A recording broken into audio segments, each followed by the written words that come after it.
She asked me to leave. Her exact words were, "You don't belong in this family event." I stood at the doorstep, holding a gift I'd spent hours choosing. Behind me, I heard laughter, clinking glasses, and my sister's voice proudly announcing her new house. My own mother wouldn't meet my eyes. I turned to go, humiliated. But just as I stepped off the porch, a car pulled up. A man stepped out, holding a little girl's hand, and said, "Are you Lauren? We've been looking for you." That moment rewrote everything I thought I knew about family. I hadn't been invited, but I showed up anyway. The new house gleamed at the end of the cul-de-sac, all pristine white siding and glossy blue shutters. A row of cars lined the driveway, balloons swayed at the mailbox, and laughter drifted through the open windows. I stood there with a bottle of wine in one hand and a carefully wrapped gift in the other, rehearsing what I'd say when they saw me. Maybe Rachel would smile and say, "I didn't expect you, but I'm glad you came." Maybe Mom would pull me into one of those brief, brittle hugs that she gave more out of duty than affection. But I should have known better. When I rang the doorbell, it wasn't Rachel who answered. It was my mother. She opened the door just a crack, her expression unreadable. "Lauren," she said flatly. No warmth, no smile. "What are you doing here?" I held out the gift.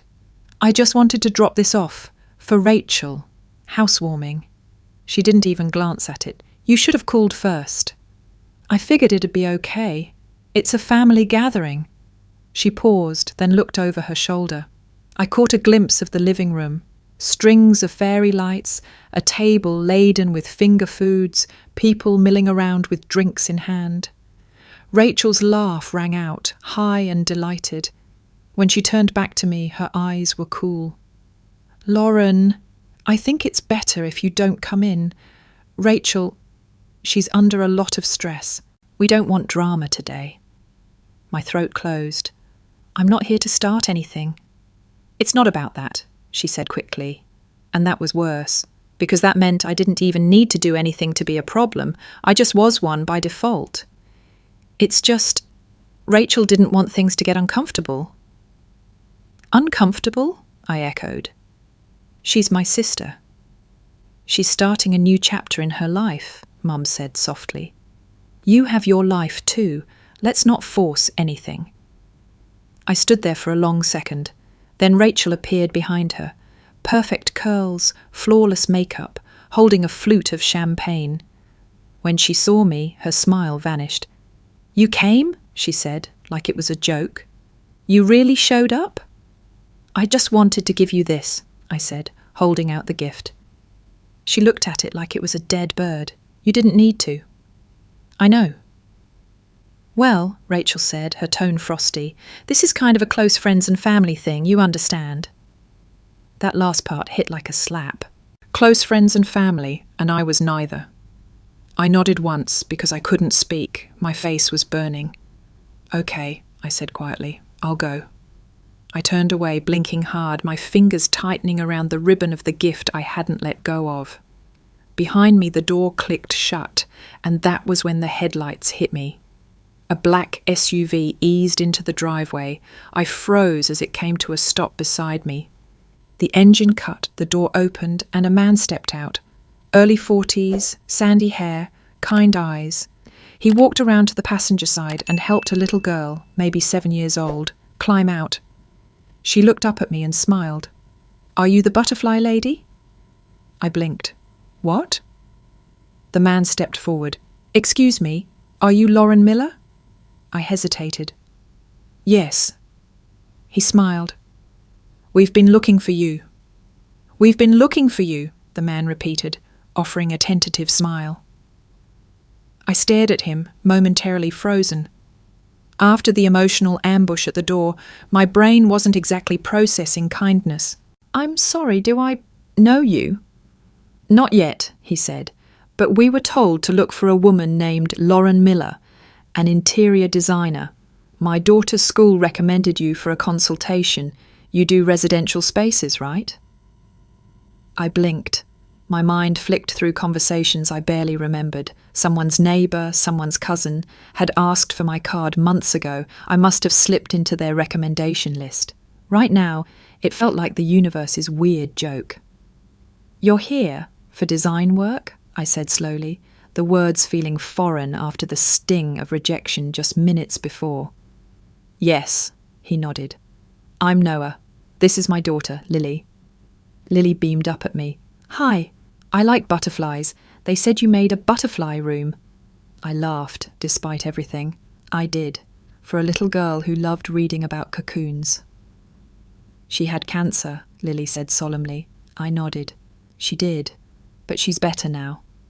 That's why I want butterflies. They make people better." Noah gave me an apologetic look. She has a way of getting to the point. "It's fine," I said, swallowing the lump in my throat. I looked at the door behind me, still closed. My family, my so-called family, was in there, drinking champagne and pretending I didn't exist. And here was a stranger and his daughter, standing in the dusk asking for butterflies. I shifted the gift bag in my hands. "Well, I guess I'm not doing anything important right now." "Great," Noah said. "There's a coffee shop around the corner. Mind if we sit down and chat?" The coffee shop was cosy and smelled like cinnamon and old books. Lily got a hot chocolate with extra whipped cream. I went with tea, trying to quiet the nervous buzz still running through me. "So," Noah began, "we just moved here from Denver. I'm working at the community clinic on Westfield. Lily's room in the new house is pretty bland. She wants something magical." Lily nodded vigorously. "Like a forest, with lights, and butterflies and maybe stars." I smiled. "I can do magical. Do you want trees or vines, sparkles or lanterns?"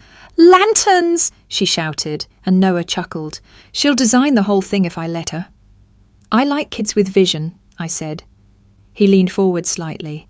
"So, if you're available, I'd love to have you come by this week. We're not in a rush, but Lily hasn't had a room that felt like hers in a long time."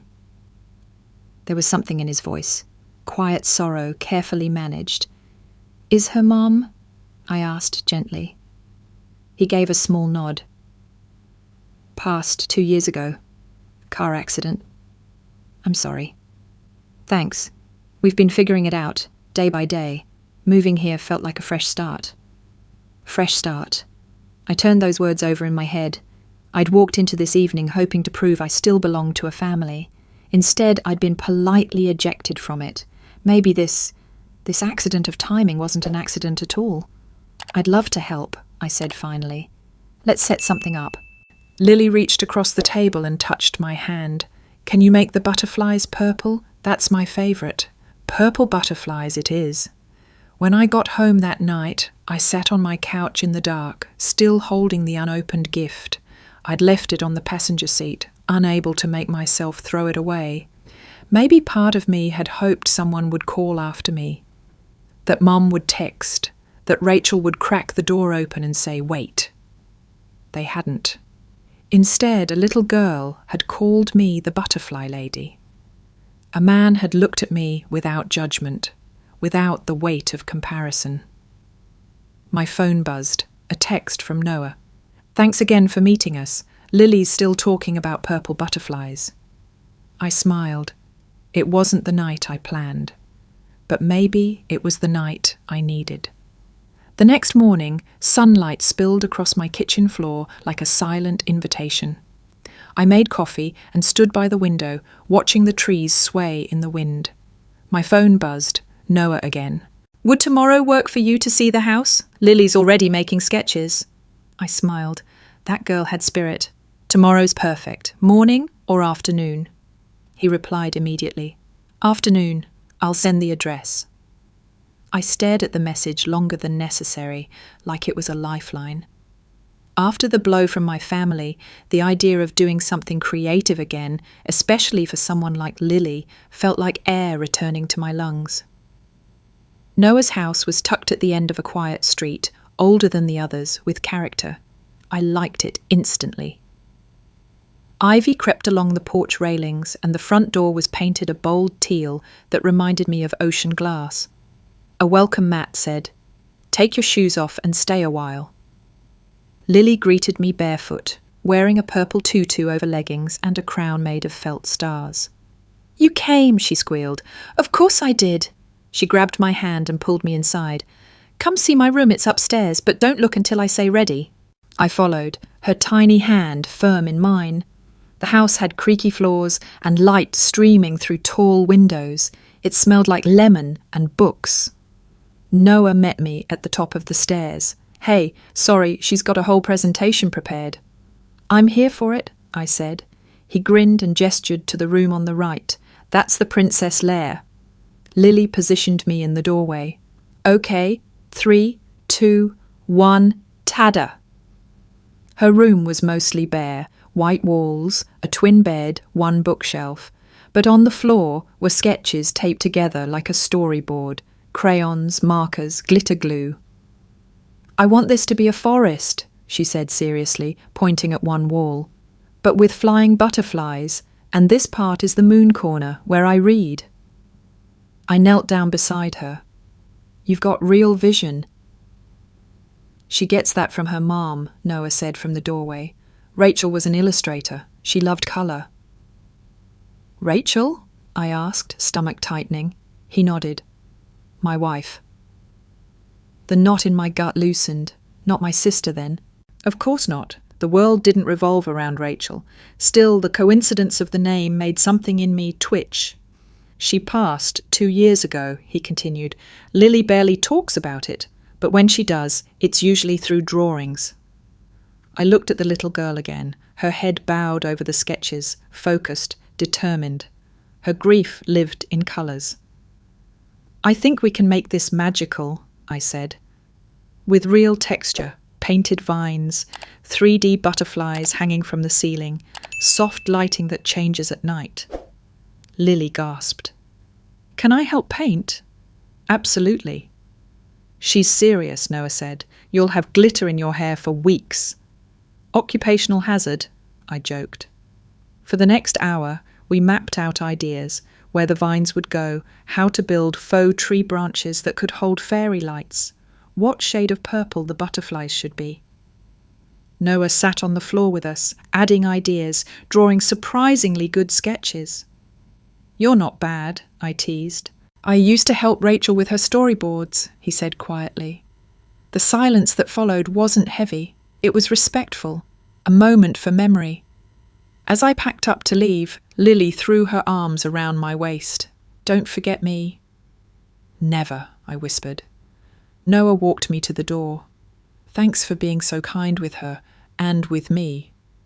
"You've both been a gift," I said honestly. He hesitated. "Can I ask something?" "Sure." "You seemed off the night we met. At your sister's place. I didn't want to pry, but are you okay?" That question, that gentle question, nearly undid me. I looked at him, at the man who barely knew me but somehow saw me clearer than people I'd known my whole life. "I'm not," I said softly, "but I think I might be." The following week passed like a healing rhythm. Brushstrokes, laughter, little purple smudges on my forearms. I found myself at Noah and Lily's house more often than I'd intended. At first, it was all business, colour palettes, material samples, discussing shelving and lighting fixtures. But gradually, it became something more.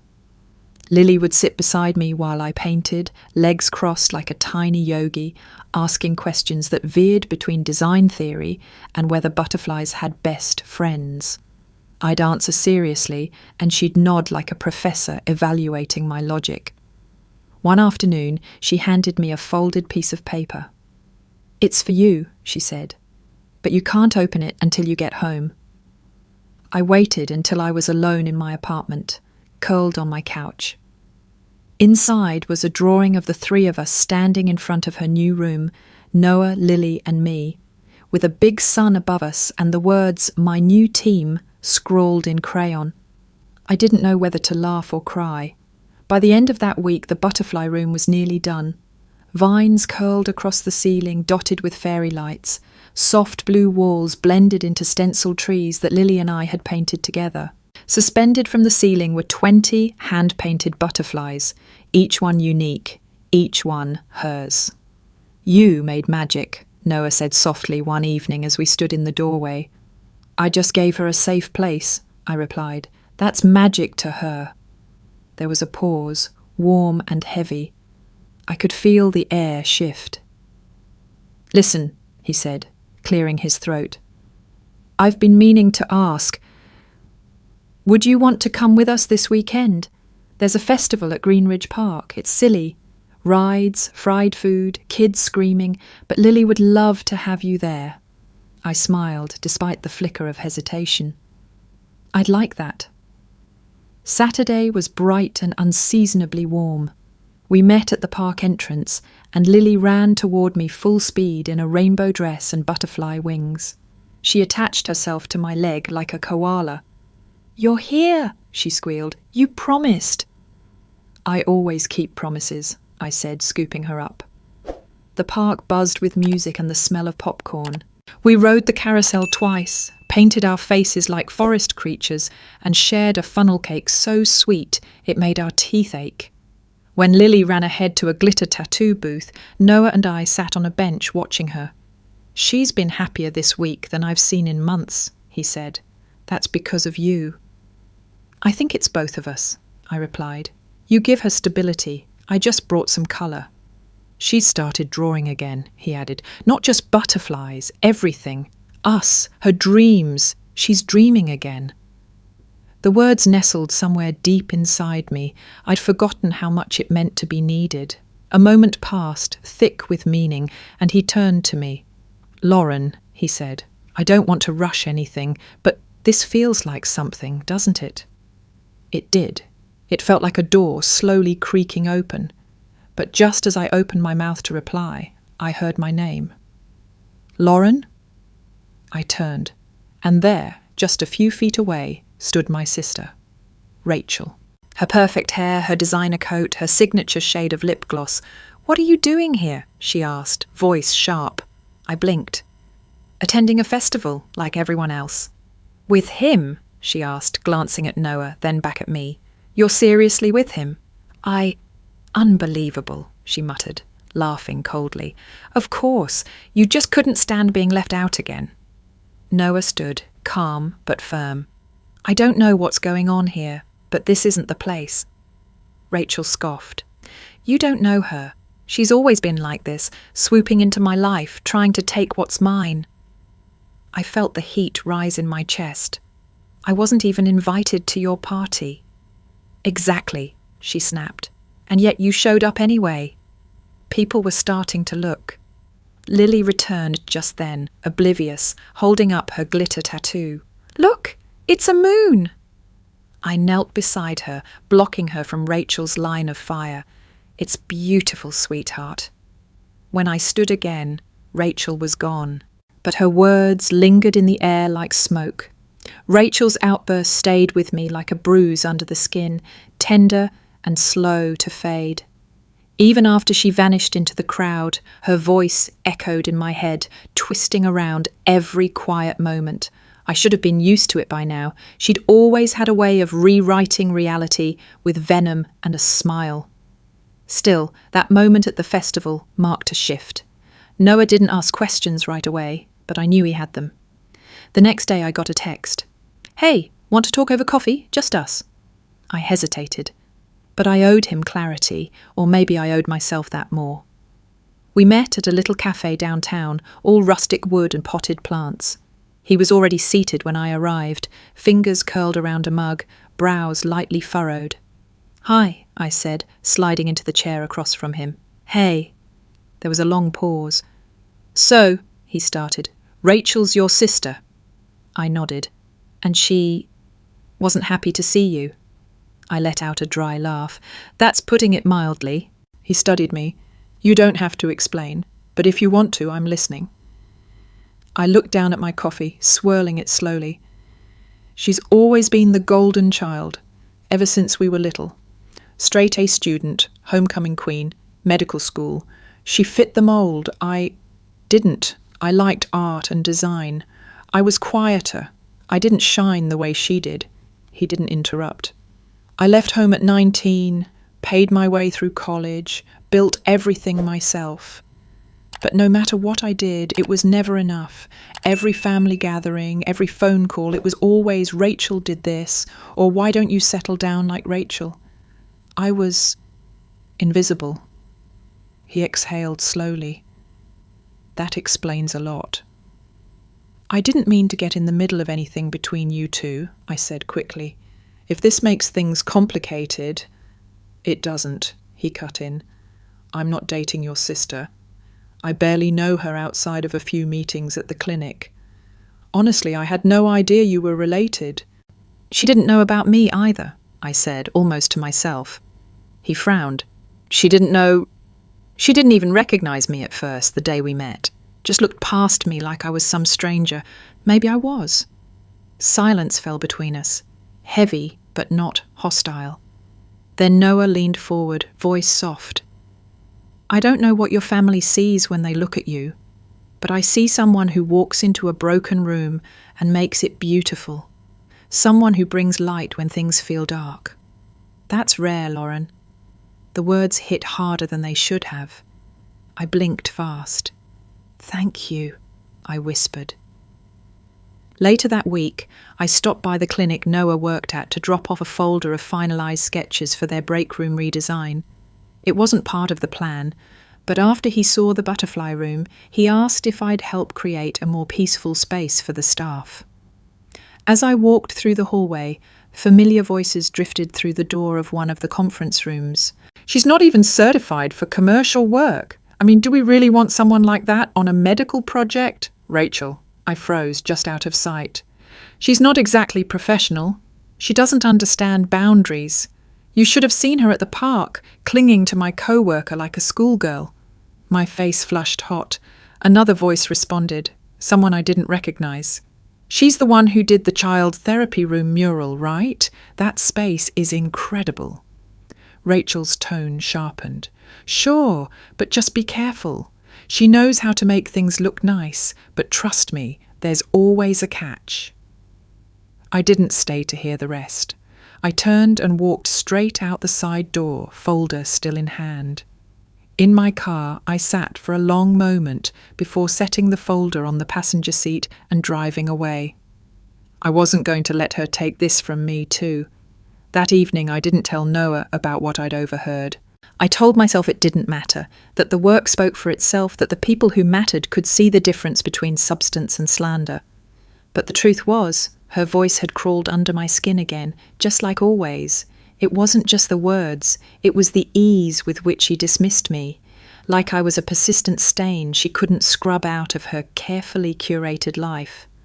I spent the night pacing, sketching, erasing, sketching again. My studio floor was littered with drafts, paper curls, scattered swatches. I needed to do something, to build something, or I was going to implode. At some point near midnight, I stopped pretending I could work and curled up on the couch instead. I stared at the ceiling and wondered, not for the first time, how someone raised in the same house as me could be so incapable of empathy. Was it jealousy, control, or just indifference? I didn't sleep. The next morning, I showed up at the clinic anyway. I walked in with the folder tucked under my arm, spine straight, chin up. The receptionist gave me a warm smile. She'd seen the butterfly room photos on Noah's phone, and apparently the whole clinic staff had been buzzing. Dr. Bennett's expecting you, she said. I stepped into his office and handed him the folder. The redesign plans, full layout, material list, estimated cost. I've got a digital version too, if you prefer. He took it and opened to the first page, eyes scanning quickly. These are beautiful, he said. You really captured what we talked about. Natural tones, calming elements, not too sterile. Exactly what the staff needs. Thanks, I said. I tried to keep my tone even, but something must have shown in my face. He looked up. You okay? I hesitated, then shook my head. Not really. Noah closed the folder and leaned back. Want to talk about it? I considered lying, brushing it off, but I didn't want to build anything with someone who didn't really know what they were stepping into. I overheard your meeting yesterday, I said quietly. Rachel was saying some things about me. His brow furrowed. What kind of things? That I'm not qualified, that I'm unprofessional, that I was clinging to you like a desperate child. He stared at me, jaw tightening. She said all that? I didn't plan to eavesdrop. I was just there, dropping off the folder. He stood and walked around the desk, resting his hands on the back of a chair. I'm sorry, Lauren. I didn't know she'd be like this. I knew she had sharp edges, but this is malicious. I gave a bitter laugh. That's Rachel. Always knows how to cut deep and smile while doing it. I need you to know something, he said, voice firm. What she said, it changes nothing. Not about the project, not about how I see you.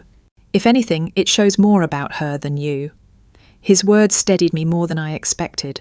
I appreciate that, I said, but I don't want this to get messy.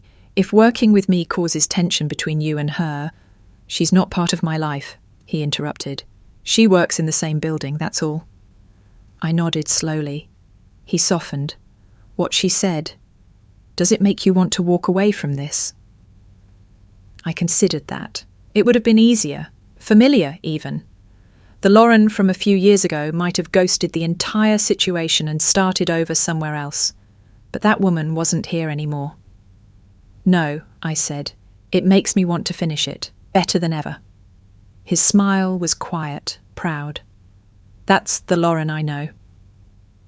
As I left the clinic, I passed Rachel in the hallway. She didn't say a word, but I caught the flicker of surprise in her eyes, the realization that I was still standing, still moving forward, still present. She wasn't used to that, neither was I. The next few days passed in a quiet hum of momentum. I poured myself into the clinic breakroom project, working longer hours, sketching late into the night, testing colours under every kind of light. The design came to life faster than I expected.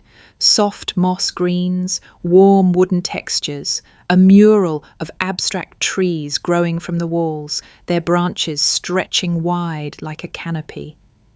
It was beautiful, but more than that, it was mine. One afternoon, while packing up samples after a walkthrough with the clinic manager, I got a call from a client I'd been courting for months, a big contract with a local museum renovating their children's wing. I'd sent over a proposal 3 weeks ago and had followed up twice with no response. Now suddenly, the curator was on the phone. We've decided to go in a different direction, she said, brisk and rehearsed. I blinked. Can I ask what changed? Was it something in the proposal? A pause. Off the record, someone from another design group raised concerns about your experience with larger scale spaces, said your work was best suited to domestic charm. The words sliced like a paper cut, small, harmless on the surface, but layered with sting. I see, I said, heart sinking. Thank you for your honesty. I hung up and sat perfectly still for a long time. Domestic charm. It wasn't hard to guess who had whispered that critique. The same person who never missed a chance to remind others that I was small, soft, better off behind the scenes. I called Noah. He answered on the second ring. Hey. I need to ask a favour, I said. Do you still have Lily's old art supplies? That night, I transformed the spare room in my apartment. Canvas after canvas leaned against the walls, some finished, some just beginnings. I bought an old easel at a garage sale and set it up by the window. The air smelled of acrylic and turpentine, and for the first time in months I felt like I was breathing something real. It wasn't about getting hired or approved or praised. It was about building something no one could take away from me. I didn't sleep much, but I didn't need to. I was creating again.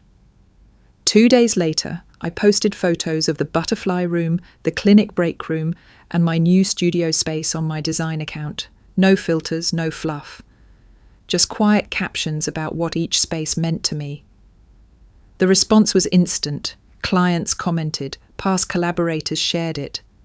Noah reposted the mural photo with the caption, "Designed with heart, built with hands that listen." And then, something strange. A message from a woman I didn't recognize. "Hi, I run a creative learning center for children. We're opening a new space for art therapy next month. Your work feels exactly right for what we want to build. Would you be open to talking?" I stared at the message, heart pounding.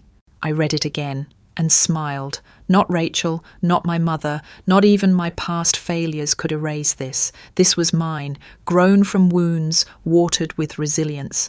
I typed back, "Yes, I'd love to hear more." I met with the director of the Creative Learning Centre 2 days later in a sunlit studio surrounded by children's paintings. She was kind, with silver-streaked hair and paint on her sleeves. Her name was Clara. "We want to create a space where children who've experienced trauma can feel safe to express themselves," she explained, her hands moving with purpose. "Not just therapy, not just art. A sanctuary. Your butterfly room, that's exactly the spirit we're after." I showed her some concepts on my tablet. Textured walls with warm hues, soft shapes in the corners, interactive murals that responded to sound or touch. She tapped a finger to one design and smiled. "This one, it feels like exhale." The way she said it made my throat tighten. We talked for hours. She didn't ask for credentials or portfolio metrics. She asked about intention, about feeling, about how space could carry memory and healing at the same time. By the time I left, we'd scheduled a site visit and agreed on a preliminary contract. I stepped outside, and for the first time in a long time, I felt my feet were on solid ground. This was my place now. My voice, not drowned out by anyone else's shadow.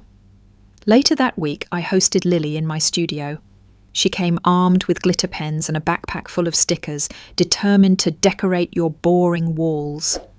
As she doodled in the corner, I worked on a new series, large canvas panels exploring movement, grief, and light.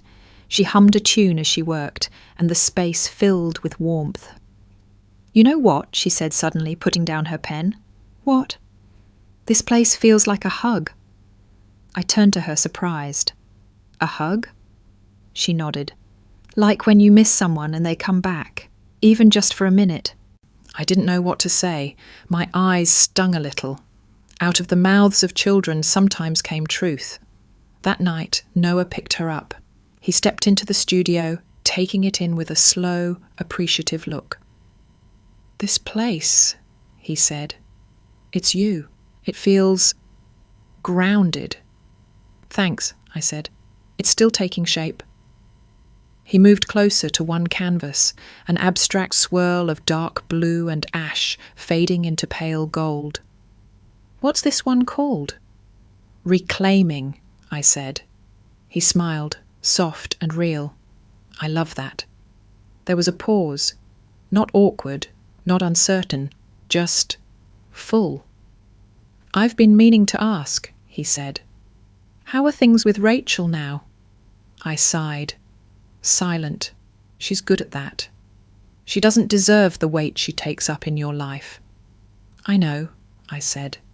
"But it's like I've been trying to earn a seat at a table that was never meant for me." "Then build your own table," he said simply. "Invite people who bring more than empty plates." I looked at him, really looked. "And you?" I asked. "What would you bring?" He stepped closer, voice low. "Patience. Coffee, 2 chairs, one for me, one for you." I laughed, a short, breathy sound, but my heart beat louder than it should have. There was a softness in his gaze, an offer, not a demand, not even expectation, just presence. "Careful," I said. "I might take you up on that." He smiled. "I hope you do." When they left, I sat alone in the quiet. The canvases around me seemed to breathe. This space, this life, it was becoming real. Not in spite of the pain, but because of it. Every betrayal, every closed door, Every whispered dismissal had pushed me here. And here I wasn't small. Here I didn't need permission. This place was mine. I hadn't been back to my mother's house in over a year. But when the call came that my grandmother's will was being read and that immediate family should be present, I went. It wasn't for the inheritance. I didn't expect anything. I just wanted to honour the only person in that house who had ever looked at me with warmth. Grandma Rose had been a quiet rebel. She wore red lipstick into her 90s and kept a secret stash of whiskey in her sewing kit. While my mother hosted church luncheons and made pointed remarks about my single life, Grandma Rose had whispered encouragements behind her teacup. "You're the bloom in this house of bricks," she once told me. "Don't let them mortar you in." Now she was gone. The lawyer's office was sleek and sterile, a long wooden table polished to a mirror shine. My mother sat at one end, her posture perfect, her eyes unreadable. Rachel arrived 5 minutes late in oversized sunglasses, texting with one hand, latte in the other. I walked in and took the seat furthest from both of them. Neither acknowledged me. The lawyer cleared his throat. "Let's begin." He read through the standard legal formalities, voice smooth and clinical. Then he got to the part we were all waiting for. "To my granddaughter Rachel," he read, "I leave my collection of antique brooches and the contents of my cedar hope chest, which she admired as a child." Rachel barely reacted, except to nod slightly, as if it were expected. "To my daughter Eleanor," he continued, addressing my mother by her formal name, "I leave the family china and all accompanying heirlooms passed down through her lineage." Again, no surprise. Then he paused. "And to Lauren," my breath caught. "I leave the key to my home, all its contents, and the enclosed letter to be read in private." The room went still. My mother turned to me, a flicker of something raw and sharp in her eyes. Rachel's mouth fell open slightly. "What?" she said, blinking. "That's not what?" The lawyer adjusted his glasses. "The property has been signed over entirely to Lauren, as per Miss Rose's instructions." "But she's not—" Rachel started, then stopped. "She's not what? Not family, not worthy?" She didn't finish the sentence. Outside, I sat in my car with the envelope in my lap. The key was heavy, old-fashioned, brass with a little rose carved into the head. I stared at it for a long time before I opened the letter. "My dearest Bloom, if you're reading this, then I've gone to join the wild winds I always said were calling me. I hope they play jazz wherever I am. You never asked for anything from this family, but I see how hard you tried. I watched you be sidelined, minimized, erased, and I want you to know I saw you. I always did. This house, it's not just bricks and boards. It's stories and scars and stubbornness. It's where I laughed and cried and chose silence more often than I should have. But I never wanted it to be a tomb for your spirit. Make something of it, or sell it and use the money to fly somewhere no one knows your last name. Either way, know this. You belonged. You always did. Even when they made you feel otherwise. With love that doesn't fade, Grandma Rose, I didn't cry. Not then. I just sat there in stunned, quiet reverence, not for the house, but for the fact that someone who mattered, had seen me, truly seen me. I drove to Grandma Rose's house the same evening. The key felt warm in my palm, as if her presence still lingered in the brass. The porch creaked under my feet, the same way it had when I was a child sneaking out to catch fireflies. I unlocked the door slowly, stepped into the familiar scent of cedar and lemon polish, and felt something deep in my chest crack open. Everything was exactly as she'd left it. The floral sofa, the lace doilies, the photo of me at age 9 framed on the mantel, smile gap-toothed and proud. I hadn't even known she still had it. I walked the rooms like a memory. The kitchen where she taught me to make peach cobbler, the sunroom where she read dog-eared novels and snuck sips of bourbon after Sunday dinners, her bedroom still holding the hush of her presence, like she'd just stepped out and would return at any moment. I sat on her bed, held the letter again, and this time the tears came. Not loud, not desperate, just slow and steady like rain tapping glass. She'd chosen me. In a family where I'd been nothing more than a shadow at the edge of every celebration, Grandma Rose had drawn a line in the sand. She'd left a legacy not of wealth, but of validation. I wasn't crazy for remembering things the way I did. I hadn't imagined the cold shoulders, the careful omissions, the invitations that came too late or not at all. She'd seen it all, and she'd loved me anyway. The next morning, I returned to the house with a notebook in hand and began to make plans. I didn't want to sell it. Not yet. This place held too much history to simply walk away. But I didn't want to preserve it like a shrine either. Grandma wouldn't have wanted that. She always said, "Let the house breathe, baby. Let it evolve." So I walked from room to room, sketching ideas. How to brighten the kitchen without losing its soul. How to open up the dining room for workshops or intimate gallery nights. How to turn the attic into an art studio, overlooking the garden she once planted. What if this house could become something more than just a home, a community space, a gallery, a creative retreat for women who felt like they didn't belong anywhere else? It was just an idea, a seed. But I felt it rooting deep. That night, I told Noah. We were on his porch, watching Lily chase fireflies in the yard with a net too big for her frame. "She left the whole house to you?" he said, surprised but not skeptical. I nodded. "With a letter, the kind that rearranges your bones a little." "I'm glad," he said. "You deserved that." "I want to do something with it," I said. "Not just live there. Build something for others like me." "People who've been forgotten," he said softly. "Exactly." He was quiet for a moment, watching Lily twirl in the dusk. "You know," he said, "maybe it wasn't about what you didn't get from your family. Maybe it's about what you're going to give to others because of it." I looked at him, that familiar weight in my chest again.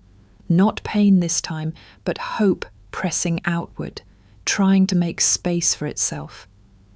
"You always say the right thing," I whispered. "No," he said, "just the true thing."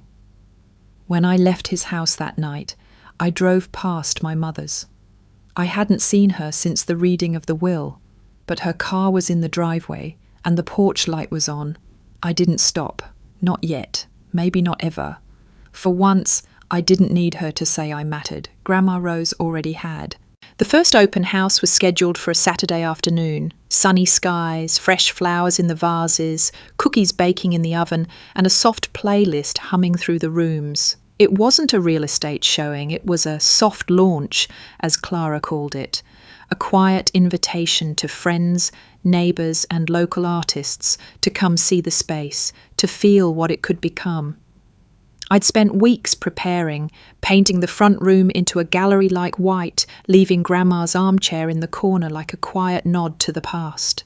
The kitchen had been scrubbed until it gleamed, with little cards describing how it might one day host cooking classes or women's storytelling nights.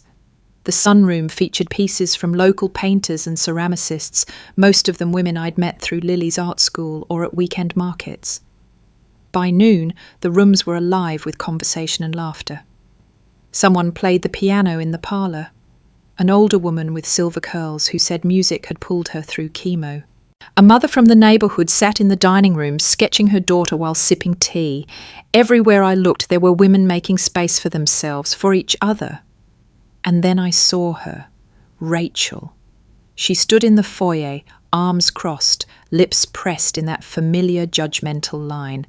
Her heels clicked as she stepped inside like she owned the walls. My breath caught, but I didn't move. Let her look, I thought. Let her see what I've built. She moved through the room slowly, eyes scanning each corner, each wall. I wondered if she was tallying mistakes, finding flaws, but her expression stayed unreadable. I didn't approach her. I didn't need to. Let her come to me. Eventually, she did. She found me in the kitchen, refilling the lemon water. I felt her before I saw her, like a cold front sweeping in. "This is what you did with the house?" she asked, voice even. I nodded. Yes. Not selling it? No. She looked around again. It's different. I set the picture down. It's supposed to be. A long silence stretched between us. She finally said, "Mom's furious." I raised an eyebrow. About the house? About all of it. That Grandma chose you, that you're making this public. She says it's embarrassing. I shrugged. It's not about her. Rachel blinked, caught off guard. I'd never spoken to her like that before. Never so plainly. She thinks you're doing this for attention, she added, tone sharpening. I'm doing this for people who've never had a place to feel seen, I said. If she finds that embarrassing, maybe that says more about her than me. Her mouth twisted. You always make yourself the victim. I stepped closer, my voice low but firm. No, I was the victim for a long time, but I'm not anymore. She stared at me. For a moment I thought she might lash out, say something cruel, throw one more stone, but she didn't. She just said, "You're different." I know. Rachel hesitated, then glanced toward the sunroom where two girls were giggling over a clay sculpture. "I didn't think you'd actually do it," she murmured. "Do what?" "Make something that mattered." I held her gaze. "You never really saw me. You still don't." She didn't deny it, just gave a short nod and turned to go. And just like that, she was gone. Later, as the sun dipped low, Noah arrived with Lily. She ran straight to the piano lady and asked for Twinkle Twinkle in jazz style. Noah found me near the back porch. "Everything okay?" he asked. Rachel came. His eyebrows rose. "Really?" I nodded. Didn't stay long. He didn't press. Instead, he took my hand. And for the first time in a very long time, I didn't feel the need to prove myself, to earn my place in someone else's story, because I had finally begun writing my own. The last guests left just before sunset, the scent of lavender and baked sugar still clinging to the air. I stood at the front door watching the cars disappear down the quiet street, arms crossed loosely, my chest full of a strange, unfamiliar calm. This was what fulfillment felt like. Not fireworks or applause, but a steady, quiet hum in the soul. I turned back into the house. Lily was curled up in Grandma's old chair, drawing butterflies across the last page of her sketchbook. Noah sat nearby, watching her like she was made of starlight. "You tired, Moonbeam?" he asked. Lily shook her head, eyes still focused. "Almost done." "Is she always this focused?" I whispered. He smiled. "When it matters." I walked into the kitchen to begin cleanup, stacking plates, wiping counters. Noah joined me silently, rolled up his sleeves, and grabbed a towel. It was wordless, easy, a rhythm we'd found without realizing it. "So," he said after a while, "how do you feel?" I thought about it. Like I've finally stopped chasing something that never wanted to be caught. He looked over. "Rachel?" I nodded. "I saw the way you spoke to her," he added. "That was a different Lauren." "She's been throwing the same stones at me for decades," I said. "I just finally stopped picking them up." Noah didn't reply right away. Instead, he passed me a clean plate and met my eyes. "Can I ask you something real?" "Always. Do you ever feel like it's still in you, that need to be accepted, to be chosen?" The question hit deeper than I expected. "Yes," I admitted. "Some days I still find myself waiting for someone to clap or tell me I did it right, even now when I know better." "That doesn't make you weak," he said. "That makes you honest." I smiled at him, grateful, seen. And then Lily's voice rang out from the front room. "I'm done." We walked back together and she held up the sketch. It was the house, but different. The porch was painted in rainbow stripes. The windows had smiling faces in them. A giant purple butterfly rested on the roof, wings wide open. In the yard were 3 stick figures holding hands, one with a crown, one tall with glasses, and one with long hair and a paintbrush in her hand. "This is our house," Lily said, "when we're a family." The words stunned me. Our house. Family. I knelt beside her. "That's beautiful, Lily." "Is it real?" she asked suddenly. "Can it be real?" Noah and I locked eyes. It was a loaded question for a 6-year-old to ask. But maybe not. Maybe she saw what adults missed. The possibility in plain view. Noah sat down beside us. "What do you think, Lauren?" I swallowed. "I think some things take time, but I think love shows up in many forms, and maybe, if we're lucky, it sticks around." Lily nodded like a sage. "Then I'm going to draw more butterflies, so it sticks." After they left that night, I walked through the house again. Each room still buzzed with the echo of laughter and footsteps. I paused in the sunroom, turned off the music, and stood in silence. Grandma Rose's photo sat on the mantel. I lit a small candle beside it. "I hope you saw today," I whispered. "I hope you know what you started." And maybe she did. Maybe all of this, every painful step, every quiet triumph, had been part of the story she'd written long before I understood the plot. 3 months passed. Autumn rolled in, brushing amber across the trees and draping gold over the roof of Grandma's house. The leaves fell like soft reminders that things could end and still be beautiful. The space had changed, so had I. The sunroom was now a studio, its walls lined with framed pieces from women who'd never shown their art anywhere before. The dining room had hosted its first storytelling night, where a woman in her 60s cried while reading a letter she'd written to her 17-year-old self. We all cried with her. The kitchen had become a place of warm chaos, flour dusted across aprons, mugs clinking, laughter echoing off the tiles. Every room breathed differently now, lived differently. One Thursday afternoon, I stood in the backyard helping set up folding chairs for a gratitude gathering. Just a dozen women, nothing fancy. Each one invited to bring something, a story, a dish, a poem, a painting, something that reflected what they were thankful for, even if it came from pain. As I adjusted the last chair, I heard footsteps behind me. Rachel. I turned, surprised. She wasn't dressed like usual. No heels, no statement coat, just jeans and a sweater, her hair pulled back simply. "I heard about today," she said. "From Mom." I waited.